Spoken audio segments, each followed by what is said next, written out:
participants to interact respectfully in a courteous manner regardless of age, gender, race, ethnicity, and others.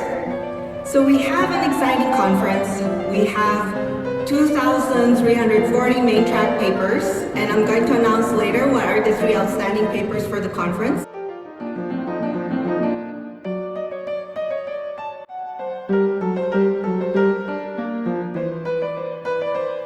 Showing really that it's real applications, that he's bringing theory and algorithms into real applications. So that's a very good award for really showing impact. So it's not just research, it's really amazing. 경희대학교 경영대학 빅데이터 응용학과 교수이면서 하렉스 인포텍의 사용자 중심 인공지능 연구소를 이끌고 있는 이경전입니다. 트리플 AI인데요. AAAI. 그래서 원래는 아메리칸 어소시에이션 포 아티피셜 인텔리전스에서 미국 인공지능 학회였습니다. 근데 아무래도 미국 사람만 오는 게 아니기 때문에 2007년쯤에 이름을 이제 바꿨는데요. 인공지능 분야에서 가장 오래되고 대표적인 학술 단체입니다. 그래서 뭐 세계적으로 1등 인공지능 학술 단체다 이렇게 보시면 되겠고요. 매년 이제 북아메리카에서 트리플 AI를 열어요. 컨퍼런스를, 애뉴얼 컨퍼런스를 여는 거죠. 그래서 이번에는 이제 캐나다 밴쿠버에서 열렸고, 제가 갔던 곳을 생각을 해보면 처음이 이제 몬트리올이었습니다. 1995년. 그다음에 97년에는 프로비덴스, 로드아일랜드의 프로비덴스 브라운 대학에서 갔던 기억이 나고, 또 2016년에는 애리조나 피닉스, 2020년에는 뉴욕, 맨하탄, 그래서 이번에는 또 밴쿠버, 내년에는 이제 필라델피아에서 열린다고 합니다. 1995년에 몬트리올에서 열린 IAAI 컨퍼런스, 그래서 트리플 AI 학회가 혁신적 인공지능 응용상이라는 것을 만들어서 이제 시상하게 되었는데요. 우리 학술단체 입장에서 보면 학술적인 연구만 하면 좋겠지만 또 사회적으로는 너네들은 세상에 필요한 연구를 해야 되지 않냐라는 압력이 있기 마련입니다. 그래서 학자들이 인공지능을 그냥 연구만 한 게 아니라 실제 사회에 적용한 그런 것에도 우리가 상을 주고 그걸 좀 진흥시키자 해서 한 1986년쯤에 처음으로 이러한 그 혁신적 인공지능 응용상이 제정이 됐고요.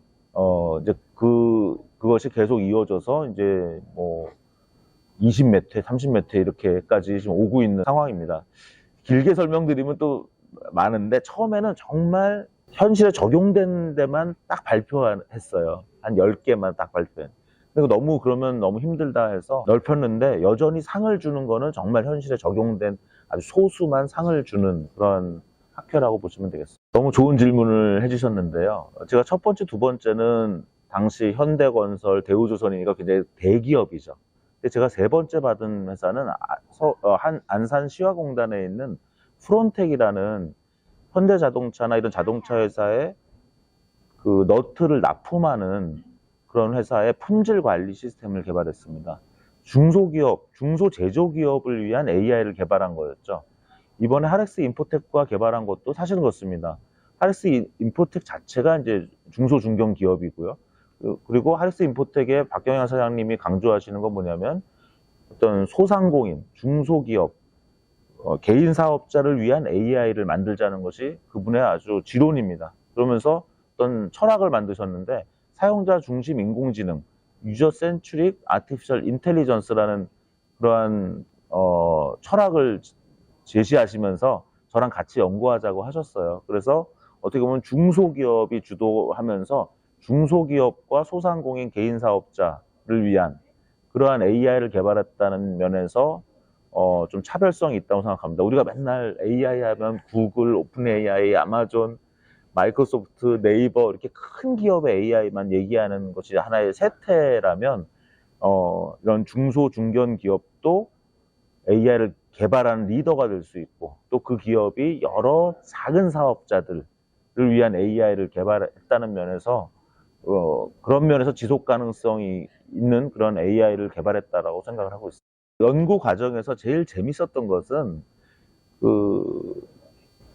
저희 시스템 기본적으로 소비자에게 어떤 제품을 추천하는 시스템인데 세상에 없는 제품을 추천하는 거예요. 예를 들면 로제 스파게티를 추천을 했습니다. 근데 저희가 대상으로 하는 상인들, 식당들은 로제 스파게티를 하는 데가 없었어요. 그래서 어떻게 했냐, 저희가 가장 비슷한 제품을 찾아보니까 로제 떡볶이가 있었습니다. 그래서 AI는 로제 스파게티를 제시했는데 저희는 로제 떡볶이를 제시한 거죠. 처음에 이것을 에라라고 생각했는데 오늘 발표에도 얘기했지만 이것은 오히려 실수가 아니라 저희는 브레인스토밍이 될 수 있다고 생각을 했어요. 그래서 낙지 크림 스파게티도 제시를 했거든요. 그 다음에 제육 토스트라는 걸 제육 덮밥은 있고 우리가 프렌치 토스트는 있는데 AI가 제육 토스트라는 새로운 음식 이름을 만들어낸 거예요. 그 다음에 낙지 크림 스파게티도 그렇고 그 다음에 로제 치킨도 그랬습니다. 로제 치킨 세트. 근데 재밌는 거는 로제 치킨 세트를 그 사이에 BBQ가 이미 출시를 한 거예요. 그러니까 AI가 예견을 한 거죠, 미래를. 어떻게 보면. 그리고 또 재밌는 거는 낙지 크림 스파게티나 그 제육 토스트라는 것은 현실 식당에는 없는데요. 검색을 해보면 뭐 네이버 블로그 같은데 어떤 분들이 자기가 만들어 본 제육 토스트, 그 다음에 낙지 크림 스파게티에 대한 레시피가 있어요. 그건 뭐냐면 인간이 생각할 만한 제품이었다는 거죠. 그래서 저희가 이것이 어떠한 AI의 실수가 오히려 회사의 브레인스토밍에 사용될 수 있다라는 것 재미있는 발견을 한 게 하나의 사례고요. 또 하나의 사례는 저희는 소상공인들의 데이터를 가져가서 AI를 개발하는 게 아니라 소상공인들한테 AI를 보내서 학습시켜서 그걸 공유하는 그러한 시스템이거든요. 근데 소상공인들은 예를 들면 요식업자와 뭐 수공예업자는 완전히 다른 제품을 다루잖아요.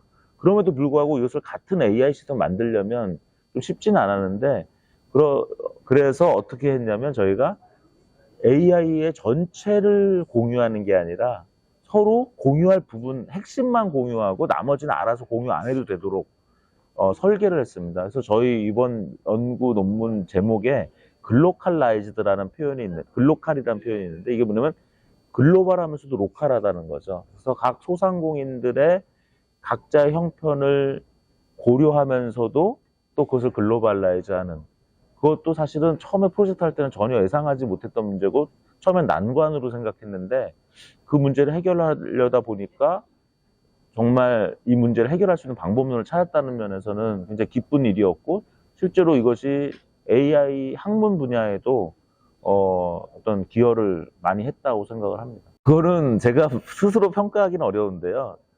좀 재밌게 한번 설명을 해보면 1995년에 발표했던 대우조선의 AI는 사실 중국에서 굉장히 저희 논문을 많이 레퍼했습니다. 그래서 중국의 조선산업 발전에 굉장히 큰 기여를 했습니다. 대우조선의 연구였지만 나중에 삼성중공업, 또 현대중공업에도 저희 연구가 파급이 됐고요. 그래서 어떻게 보면 이 조선공업의 공장을 관리하고 스케줄링 하는데 큰 어떠한 기여를 했다라고 생각합니다. 현대건설과 했던 그 사례 기반 추론에 의한 건설 공정계획 시스템은 어떤 의미가 있었냐면 당시에 어떤 평가를 받았냐면 케이스 베이스드 리즈닝이라는 것이 맨날 요리 레시피 만들고 이런 장난하는 약간 토이 프로블럼이라고 하는데요. 장난감 같은 문제를 해결하는 그런 식으로만 연구 논문을 많이 썼어요. 근데 저희는 실제 현대건설의 문제를 해결했기 때문에 좋은 평가를 받았습니다. 그래서 역사적 평가를, 제가 한 연구의 역사적 의미는 뭐냐면 그냥 실험실에서만 있었던 연구를 현실의 문제를 해결하는 그런 연구를 했다는 좀 측면이 있고요.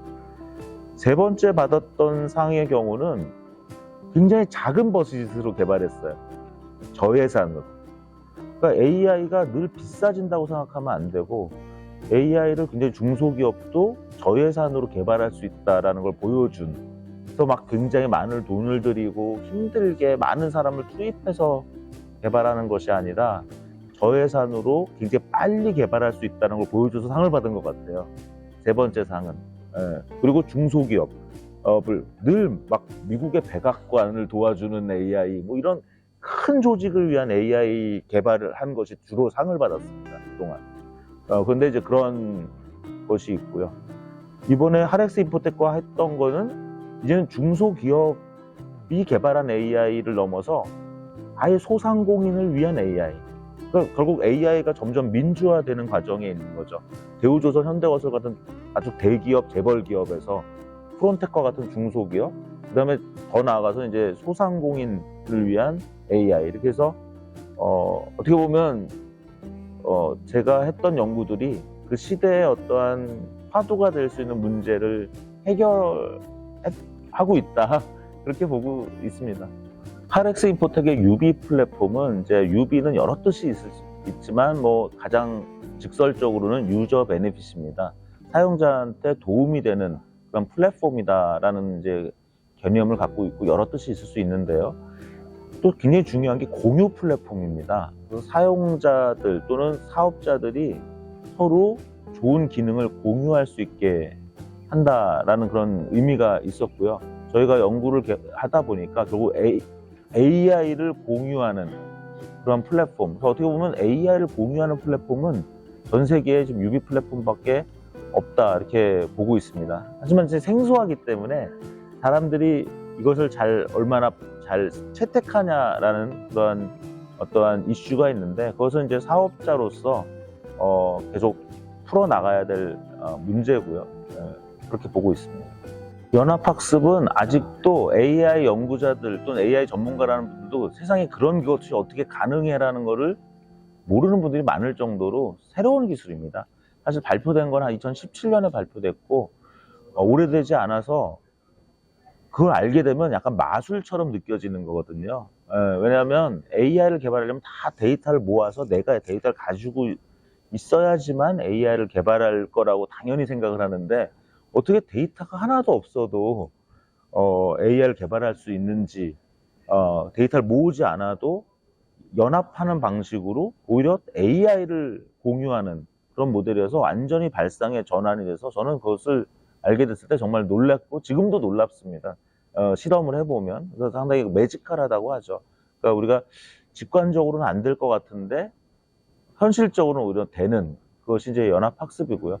그렇게 됨으로써 굉장히 세상의 많은 문제를 해결할 수가 있습니다. 내가 만약 병이 있는데 나의 그 생체 정보를, 병이 있든 없든 나의 생체 정보를 다 병원이나 정부에다가 준다는 거는 좀 프라이버시에 문제가 있죠. 내가 언제 자는지, 내가 언제 깨는지, 내가 언제 뭐 화장실에 가는지, 이 모든 정보를 어떤 제3자가 계속 갖고 있다라는 거는 상당히 프라이버시의 문제가 있고 인권의 문제가 있습니다. 근데 그런 데이터를 다 내 스마트폰이나 내 거에 두고, 근데 사실은 AI를 개발하려면, 병을 고치는 AI를 개발하려면 그 데이터가 있어야 만들 수 있거든요.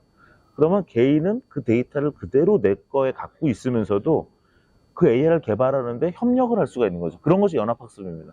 그럼 그 대가를 또 받으면 되거든요. 그래서 데이터를 계속 내가 누구한테 주는 게 아니라 나 갖고 있으면서 오히려 여러 종류의 AI를 개발하는데 협력할 수 있고 참여할 수 있습니다. 그런 과정에서 내 데이터를 사용하는 대가로 돈을 벌 수도 있죠. 그래서 사실 하렉스 인포텍과 준비 중인 것 중에 하나가 데이터 뱅크라는 비즈니스 모델이에요. 우리가 은행을 왜 사용합니까? 집에다 돈을 쌓아둘 수도 있지만 집이 화재가 날 수도 있고 누가 도둑이 돈을 가져갈 수도 있고 집에만 쌓아놓으면 이자가 붙지 않죠. 그렇기 때문에 우리가 은행한테 돈을 갖다 놓고 은행이 나 대신에 그 돈을 운영하는 겁니다. 그럼 데이터 뱅크는 뭐냐면 내 데이터를 안전하게 데이터 뱅크에다 갖다 놓고 내 데이터를 누가 가져가는 경우는 많이 막고, 내 데이터를 가지고 AI를 만들겠다라고 하는 데가 있으면 돈을 받고 내 데이터를 가지고 학습에 참여하게 하는 거죠. 마치 내가 은행에 돈을 넣어놓으면 은행이 알아서 투자를 통해서 나한테 이자를 주는 개념과 비슷하다. 그래서 하렉스 인포텍 박경환 사장님과 그런 데이터 뱅크 비즈니스 모델도 준비하고 있고요. 또 정부가, 그래서 저는 이제 한국 정부에도 그런 제안을 좀 하고 있죠. 그러니까 한국이 세계 최초로 데이터 뱅크를 만들자. 사실 은행이라는 것도 이렇게 된 게 몇백 년 안 되는 거거든요. 은행이 있던 시절과 없던 시절은 완전 다른 거고, 은행 계좌가 있는 사람과 없는 사람은 천차만별, 완전히 인생이 달라지는 거죠. 어렸을 때 부모님이 주시는 용돈만 받았을 때는 경제적 노예가 되는 거죠. 근데 어느 순간 은행 계좌를 가짐으로써 사람은 이제 비로소 경제적으로 독립하게 됩니다. 지금 4차 산업혁명 시대, AI 시대라고 하는데 사람들은 데이터에 대한 소유권에 대해서 잘 몰라요. 내 데이터를 그냥 부지불식간에 뺏기고 있고 내 데이터를 관리하고 내가 데이터를 얼마나 갖고 있고 누가 내 데이터를 갖고 가는지 잘 모르는데 데이터 뱅크라는 개념이 되면 비로소 우리가 데이터 시대의 노예가 아니라 하나 데이터 시대의 독립된 주체가 되고 나의 데이터의 중요성을 알게 되고 그걸 가지고 수익을 창출할 수도 있고 하는 그런 시대가 올 거라고 생각합니다. 그래서 그런 정부가 그런 부분들을 생각하면 좋겠고요. 또 하나는 이제 이러한 GCI 엔진이 이제 생성 AI, 대화 AI 기술과 결합이 되면 이제 에이전트 시대가 오는 거죠. 그러면 이제 대화로 AI한테 맡기면 AI가 모든 어떤 거래를 해주는 시대가 올 텐데 결국 한국의 경우 남한과 북한의 차이가 결국 뭐냐? 북한은 재산권을 잘 인정하지 않고 그다음에 거래하는데 굉장히 많은 어려움이 있는 나라라면 한국은 재산권을 인정하고 보호하고 그것을 활용하는 데 있어서 거래 비용을 최소화하는 그러한 경제 제도를 만드는 데 성공함으로써 또 잘 살게 됐다는 거죠. 결국 거래 비용을 줄이는 경제 사회를 가진 나라 사회가 이제 번영하게 되어 있는데 저는 AI가 그렇게 새로 거래 비용을 또 한 번 줄여주는 그러한 어떤 계기가 될 거라고 생각합니다. 그래서 그런 부분에서도 한국이 만약 AI를 활용해서 경제 시스템을 굉장히 거래 비용이 낮은 직접 거래 경제 체제로 만들어낼 수만 있다면 더 많은 경제 발전이 일어날 수 있다. 그래서 정부가 그런 것들을 선도해야 될 필요가 있다라고 생각을 합니다. 연합학습은 영어로는 Federated Learning이라고 합니다. 그래서 좀 어렵죠, 말이. 그래서 저희는 그걸 그냥 AI 공유라고 표현합니다. 그래서 기술적으로는 Federated Learning. 근데 그냥 현실 용어로는 데이터를 가져가는 게 아니라 AI를 서로 공유하는 형태로 해서 똑같은 또는 더 좋은 성능을 낼 수 있다.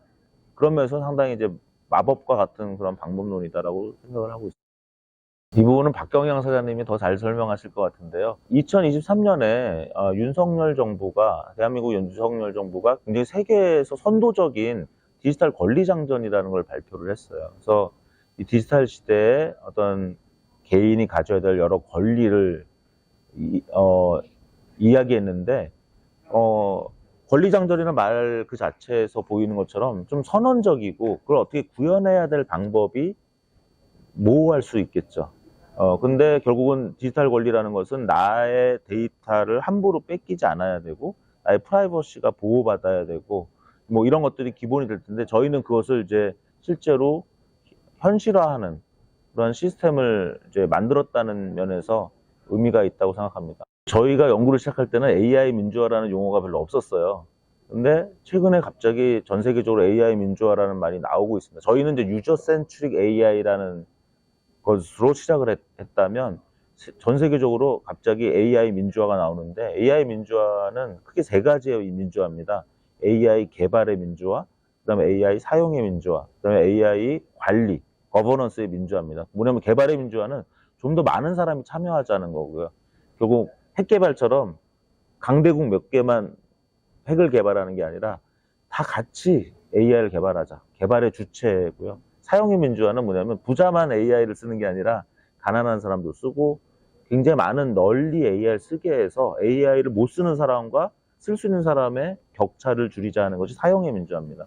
그다음에 AI 거버넌스의 민주화는 AI를 통제하는 것을 그냥 정부만 할 거냐, 강대국만 할 거냐, 부자만 할 거냐 이게 아니라 뭐 시민이 얼마나 참여할 것인가, 약소국도 얼마나 참여할 것인가, 그 관리에 있어서 의사결정을 이제 더 많은 사람들이 참여하게 하는, 그리고 참여를 넓게 하는 것이 민주화잖아요. 그래서 AI 민주화라는 것이 이제 그렇게 이야기되고 있는데 사실은 저희는 말씀드린 것처럼 저희는 작은 사업체를 가진 사람도 AI를 개발할 수 있게 하는 것이고 그 다음에 또 시민들, 소시민들이나 소상공인들도 자기가 AI를 또 사용할 수 있게 하는 것이기 때문에 그런 AI 민주화라는 말을 굳이 쓰지 않고 저희가 연구를 시작하고 이걸 개발하고 있지만 전 세계적인 어떤 트렌드인 AI 민주화와 가장 잘 맞는 것 같습니다. 그런 면에서도 이번 트리플 AI에서 저희 연구를 높이 산 것도 그런 AI 민주화는 주로 정책이나 철학하는 분들만 얘기해요. AI 민주화가 필요하다 이런 얘기만 하는데 저희는 AI 민주화를 실현할 수 있는 구체적인 시스템을 만들었잖아요. 그러면서 이제 굉장히 도움이 된다고 생각을 하고 있는 것 같습니다. 보통 인공지능 학회에서 지금 참가자나 논문 수로 보면 30%가 중국계로 봅니다. 그런 정도로 중국계 파워가 굉장히 센 상황이고요.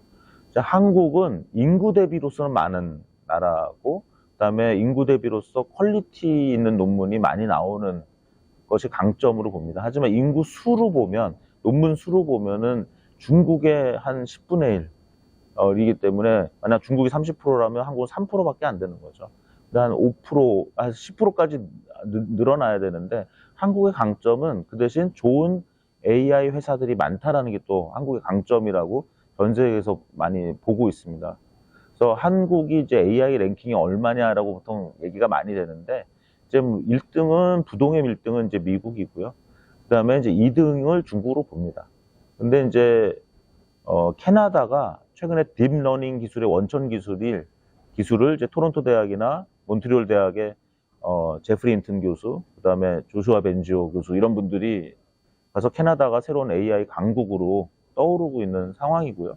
그래서 이제 미국, 중국, 그다음 캐나다, 그다음에 굉장히 오리지널한 연구를 많이 한 나라가 영국이에요. 예를 들면 알파고를 이긴 이세돌 구단을 이긴 알파고를 개발한 회사가 이제 딥마인드라고 런던에 있는 회사인데 이제 구글이 인수했죠. 여전히 딥마인드는 그래도 영국에 있습니다. 그래서 영국, 캐나다, 미국, 중국 이런 4강이 있기 때문에 한국이 그걸 비집고 들어가기 상당히 어려운데 최근에 프랑스도 굉장히 발전하고 있고, 그래서 한국은 3위가 장기적 목표가 돼야 되고 7위는 무조건 유지해야 되고 5위 안에는 계속 들어야 된다는 게 지금 한국 사람들이 얘기하는 AI 랭킹이라고 이해하시면 되겠습니다. IAAI 상을 한국에서 어떻게 받았는지 제가 다 외울 수는 없는데요. 1995년에 대우조선 프로젝트를 카이스트가 한 거고 제가 참여했고요. 1997년에는 카이스트가 참여하고 현대건설 일을 한 것도 제가 참여한 거고, 그래서 1990년대는 그 두 개의 사례밖에 없는 것으로 알고 있고, 2000년대 초반에 인하대의 조근식 교수님 팀이 대한항공에, 당시 아마 김포공항이었을 것 같은데 아마 인천공항이 새로 생길 때니까 우리가 주차장이 있는데 주기장이 있죠. 비행기는 주기장이 있습니다. 비행기를 파킹해야 되는 거예요. 그래서 이제 인천공항의 파킹 시스템을 이제 연구한 것으로 제가 상을 받은 것으로 기억하고 있습니다. 그리고 사실 2000년대부터 2000년 10년까지는 AI에 좀 암흑기였어요. 저같이 AI 하던 사람들도 AI 안 하고 인터넷이나 사물 인터넷이나 이런 쪽으로 갔던 그런 시기입니다. AI가 좀 많이 연구되지 않는 시기. 그러다가 2010년 이후에 다시 AI가 연구됐고, 저도 AI 연구를 좀 쉬다가 이제 다시 AI 연구를 하게 됐거든요. 그러면서 제가 2020년에 받았고, 작년에 현대자동차, 그다음 현대캐피탈에서 상을 받았습니다.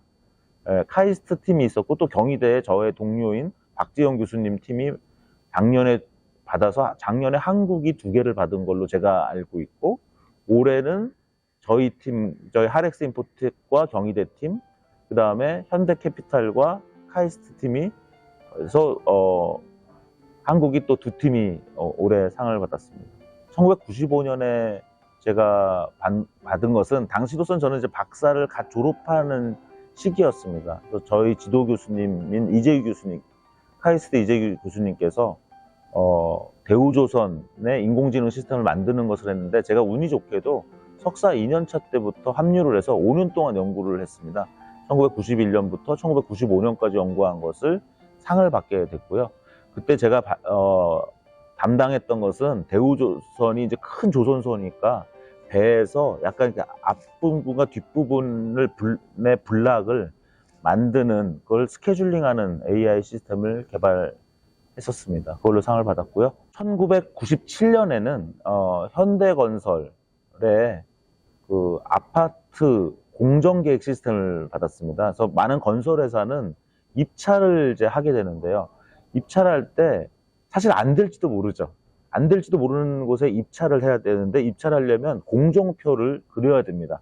어떤 아파트 단지를 만든다고 할 때 어디서부터 털을 파고 언제는 골조를 하고 해서 뭐 2년 반이면 2년 반을 아파트를 어떻게 짓겠다라는 그 퍼트 CPM 차트라고 하는데 그 공정계획 차트를 만드는데 그 당시만 해도 10년 이상의 경험자가 일주일 이상을 사용해야 한 입찰건에 대해서 공정표를 완성할 수가 있었습니다.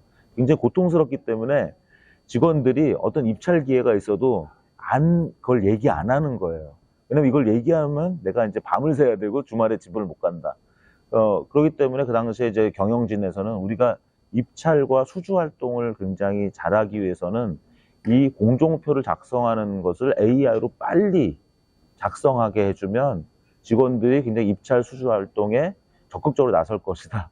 그렇게 해서 개발했던 것이었습니다. 네, 그런 것이 1997년에 또 상을 받았고, 당시 이제 얘기하려면 긴데 사실은 당시에 이제 케이스 베이스드 리즈닝이라는 AI 기법이 있었어요. 그래서 사례 기반 추론. 우리가 보면 판사도 그렇고 의사분들도 그렇고 다 사례에 기반해서 판례 또는 어떤 환자를 치료한 사례를 가지고 그걸 약간 고쳐가면서 일을 하잖아요. 그래서 케이스 베이스드 리즈닝이라는 것이 인간의 굉장히 중요한 지적 능력인데 이제 건설도 마찬가지인 거죠. 빈자리에다가 그대로 그 공정표를 그리는 게 아니라 선배들이 했던 공정표를 쫙 깔아놓고 수정을 한다라는 것을 저희가 이제 관찰하면서 AI도 똑같이 그렇게 하자. 그래서 현대건설에서 기존의 선배들이 만든 공정표를 다 디지털화 했고요. 그 다음에 현재 이제 새로운 프로젝트가 딱 떨어지면 이것과 가장 유사한 공정표를 찾아서 AI가 그걸 고쳐나가는 그런 새로운 공정표를 만드는 그런 것들을 연구했었습니다.